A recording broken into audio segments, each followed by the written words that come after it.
Hey guys, it's Allison and I am back with another college video.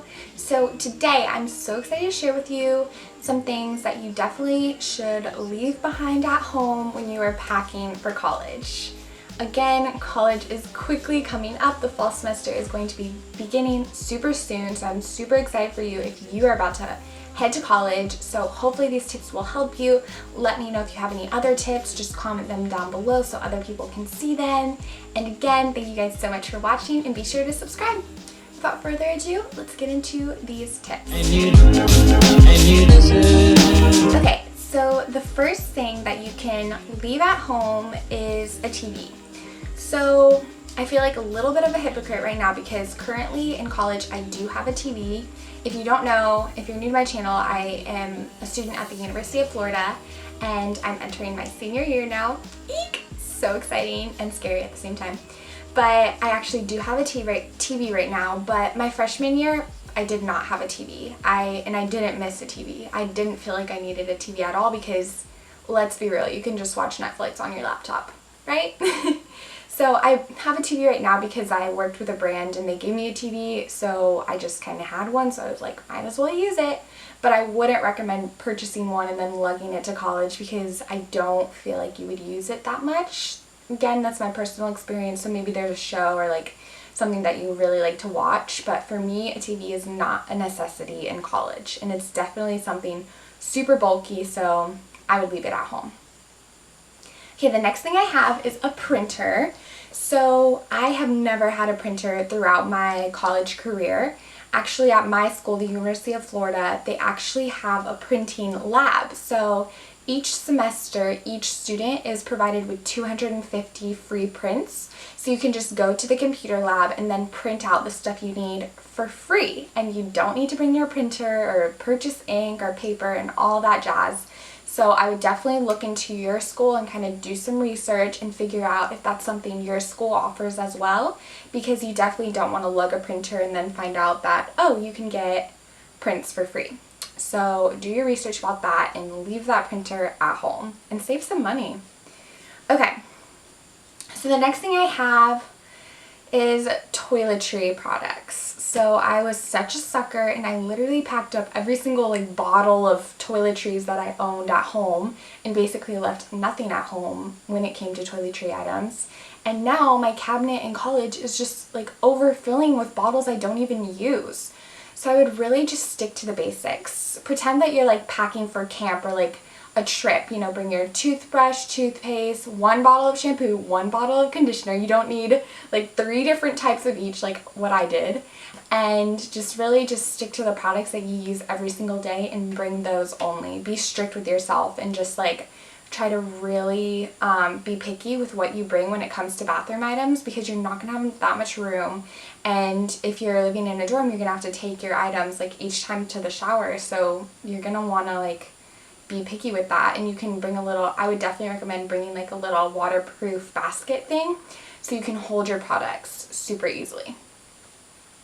Okay, and the next thing you can leave at home is craft supplies. So some people are probably going to be like, I wouldn't bring craft supplies in the first place. But if you're like me, you like to craft, you like to paint, you like to make many things. And you might even argue that you should bring craft supplies because if you're rushing or doing anything like that or joining any clubs, you're probably going to be making lots of crafts for your little or your big or your mentor or your mentee. So that's just something that you do. But lots of people have craft stuff you can borrow or use.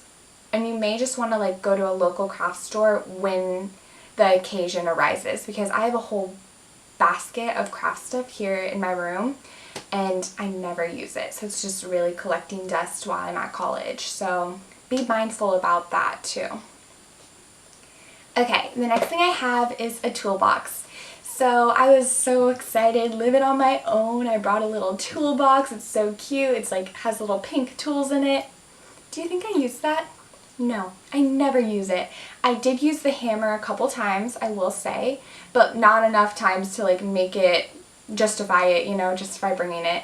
And if you ever needed something like that, you could probably usually like ask your housing department to borrow something like that, or just a friend, because maybe someone else brought their toolbox that you could borrow. So things like that I use like once in a blue moon, I don't suggest bringing, because there's always someone you can find who has it and you can borrow it. And again, you may never end up using it. So I would leave that at home too. Okay, so another funny thing that I brought to college that I never use are cupcake tins and cookie cutters. So I was so cute thinking that I was going to have time to bake all the time. I would bake my friends cupcakes and little cactus cookies and unicorn cookies. Yes, I literally brought a cactus cookie cutter and a unicorn cookie cutter to college and haven't used it once. That actually kind of makes me a little sad. I'm just too busy to cook unicorn cookies. That's just the reality of my life right now. So if you have any kind of like silly things like that, I would leave them at home, and worst case scenario, you just won't get to eat your unicorn cookies in college, but seriously, I never had time to make cupcakes or anything like that, so my silly cooking supplies is just sitting there collecting dust. So leave that at home, as hard as it may be. Okay, one last tip is don't bring an iron. You do not need to bring an iron or an ironing board or anything crazy like that. I do suggest maybe bringing like a lint roller and possibly a mini steamer as well, because you do want to make sure you have the ability to look polished in case you ever have an interview, which you probably will end up having for a job or an internship or an organization on campus. So you do want to make sure you have the resources to look polished, but you don't need a whole iron to accomplish that, I don't believe. So that sums it up. Those are all the things I could think of. If I think of any more, I will comment them down below, and I highly suggest you to do the same. So if you have any suggestions for us, please let us know. We all can help each other here and provide tips. But thank you guys so much for watching. I truly hope you enjoyed this video, and if you did, please subscribe. I'm making lots more videos soon, and I'm so excited to get to know you guys. Make sure you follow me on Instagram, Twitter, Pinterest, anywhere you like to, and we can connect there. Thank you guys again. Bye!